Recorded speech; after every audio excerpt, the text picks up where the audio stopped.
पहले भी capital police ने असम बेस्ड और नागालैंड बेस्ड काफी पेडलर्स पकड़े हैं डिफरेंट जगहों से। उसी एक कड़ी में हमें ये पता चला कि होलंगी वाला रूट जो है ड्रग पेडलिंग के लिए, सिर्फ पेडलिंग के लिए नहीं, एक्सचेंज ऑफ नार्कोटिक्स के लिए बहुत ज्यादा यूज होने लगा है। खासकर लास्ट 1-1.5 महीने से ऐसी हमारे पास खबर आ रही थी।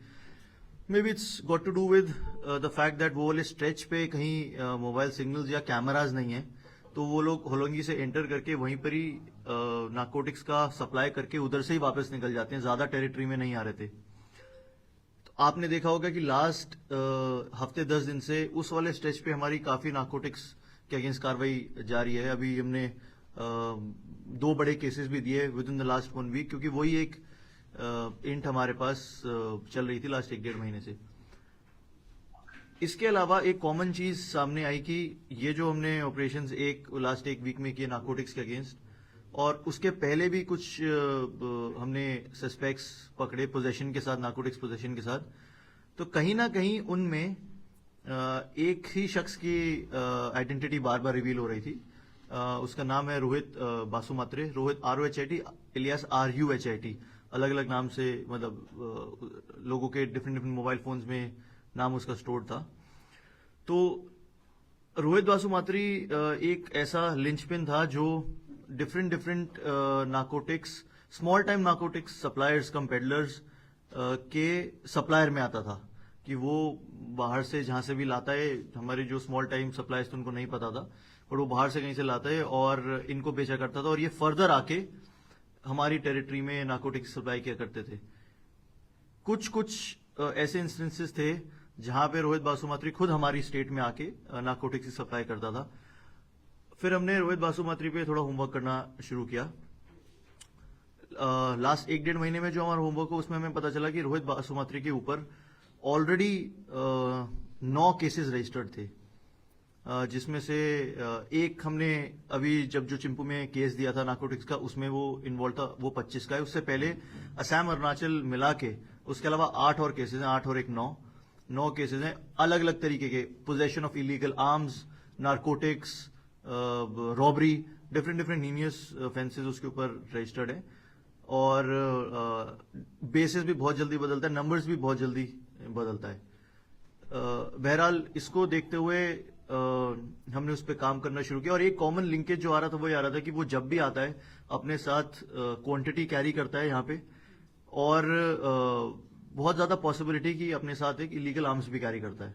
आज से 15-20 दिन पहले भी उसकी मूवमेंट की खबर हमें मिली थी, तो वो यहाँ से यूपिया साइड पे गया था, बट हम उसको इंटरसेप्ट हमें करना था आज से 15-20 दिन पहले। बट सेम मोबाइल अगर वो लाता है तो ऑफ कर देता है, पता नहीं लगता है, और किसी के साथ नहीं आता है। व्हीकल भी हमें तब तक आइडेंटिफाइड नहीं था, तो उसको जब हमें इन्फॉर्मेशन मिला कि यूपी आके वो चला गया, तो हम वो इन्फॉर्मेशन हमें थोड़ा बाद में मिला था, तो वो एक इन्फो गैप हो गया। तो वी वर वेरी केयरफुल कि अब जब भी नेक्स्ट टाइम उसकी इन्फॉर्मेशन मूवमेंट की आएगी, so we will have to detain him, arrest him and question him regarding his involvements in our cases. ऐसी एक इन्फॉर्मेशन कल दोपहर में हमारे पास आई, हमारी टीम को मिली कि आज रोहित बासुमात्री का मूवमेंट होलंगी से ईटानगर की साइड हो सकता है, और वो क्वांटिटी भी कैरी कर रहा होगा, and in all probability he will be arm. तो हमें भी सजेस्ट किया गया कि यू प्लान इट केयरफुली, और you must be sufficiently arm to defend yourself. इसी को देखते हुए SDPO केंगो दिर्ची साहब और OCPS ईटानगर खिक्सी आंगपो, इन दोनों के नेतृत्व में OCPS चिंपू हमारे IPS प्रोबेशनर विभू कृष्णा, और PS ईटानगर में पोस्टेड विवेक मौर्य हमारे IPS प्रोबेशनर, इन ऑफिसर्स के साथ चिंपू की टीम, जिसमें sub inspector तामो बखांग, ASI Manish and associated staff constables, head constables का एक हमने टीम बनाया, और होलंगी से ईटानगर आते हुए जो स्ट्रेच था उसमें दोनों साइड पे हमने नाके लगवाए। अब हमको एग्जैक्टली कौन सी गाड़ी है उसका पता नहीं था, हमें सिर्फ एक ब्लू रेनॉल्ट का पता था और लास्ट के 2 डिजिट्स पता थे गाड़ी के। तो हमने but we were not very sure कि उसी गाड़ी से आएगा नहीं आएगा, क्योंकि पहले भी जैसे मैं बता रहा हूँ 15-20 दिन पहले जब वो यहाँ से यूपी निकल के गया था, then he was in another vehicle, तो we were not very sure. But जो इंट थी, we started, we had only that much to work upon. तो हमने दोनों साइड नाके लगाए और हम लोग जो भी उधर से आती आती गाड़ियों को चेक करने लगे। ये हमारी चेकिंग अराउंड 4:15 4:20 के आसपास शुरू हो गई थी।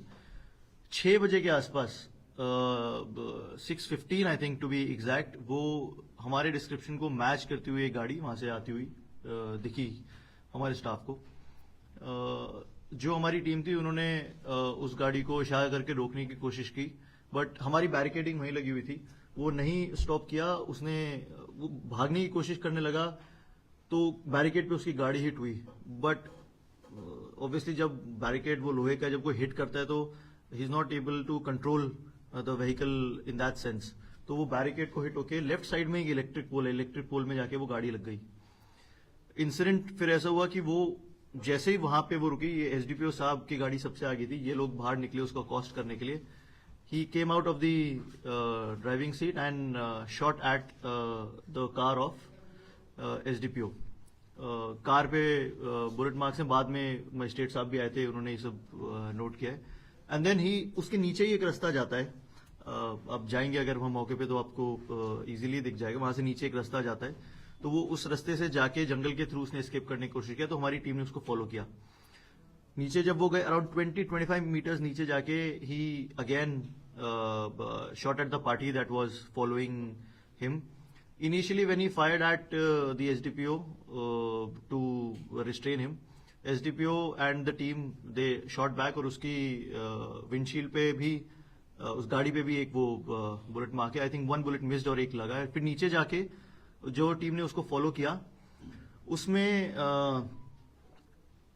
उसको अकॉस्ट, वो बहुत बारिश शुरू हो गई थी, बहुत स्लिपरी रास्ता था, तो वो जैसे ही नीचे गया उसने पीछे मुड़ के couple of more fires he made, जिसमें से 2 फायर जो सबसे आगे हमारी टीम का मेंबर था सब इंस्पेक्टर तामो बखांग था, तो they were all armed and having BP jackets because int पहले से थी, तो fired a couple of bullets, उसमें से 2 बुलेट्स तामो बखांग के बीपी जैकेट पे लगी और उसके अंदर यहाँ पे 2 अब्रेजन्स हो गए हैं, तो he is also in the आर्किमेशन राइट नाउ। जवाबी कार्रवाई में हमारे यहाँ से फायरिंग हुई and he got shot in the leg, he fell down and the weapon slipped from his hand. Team ने फिर उसको अकॉस्ट किया, वेपन को साइड किया, उसकी बॉडी सर्च किया कि कुछ और उसके पास वेपन तो नहीं है, और उसको डिटेन किया गया। इमीडिएटली वहां से वो एरिया ऐसा है अराउंड होलोंगी वाला स्ट्रेच आप जानते ही हैं जितना है, उसमें सिग्नल भी नहीं आता है, तो SDPO had to come out of that area towards Chimpu. जैसे एसडीपीओ बाहर आए then he informed the control room and I also got the information, hospital भी इंफॉर्मेशन गया और हॉस्पिटल से एक एम्बुलेंस आई, एम्बुलेंस आके जितने भी हमारी पुलिस पार्टी के सब इंस्पेक्टर तामो बखांग और एएसआई मनीष को उसको अकॉस्ट करने के टाइम पे बॉडी पे अब्रेजन्स हुए हैं, तो उन दोनों को और जो अक्यूज है उनको एम्बुलेंस में बिठा के वहां से ले जाया गया। सब्सिक्वेंटली एग्जीक्यूटिव मजिस्ट्रेट जो है हमारे ईएसी साहब और सीओ मैडम, उनको भी बुलाया गया और उनके प्रेजेंस में जो उसकी गाड़ी थी उसको सर्च किया गया। डिग्गी के नीचे एक कैविटी बना रखी थी, उस कैविटी के अंदर I think 1.5 soap cases of probable brown sugar narcotics वहां से भी रिकवर हुआ है। All these activities have been videographed and उसके बाद अभी उनको हॉस्पिटल ले गया और हमारा जो एएसआई मनीष है he is been discharged now. Tamo Bakang is still in the hospital. He is undergoing a CT scan for trace of any further injuries. And the accused is also in the hospital right now. I think he'll be undergoing an orthopedic procedure maybe sometime soon. वहां से आने के बाद SDPO साहब recounted the whole incident and उनके complaint पे a case has been registered and the case has been endorsed to Inspector Reena Sonam, who is outside that police station for an impartial investigation. Thank you so much.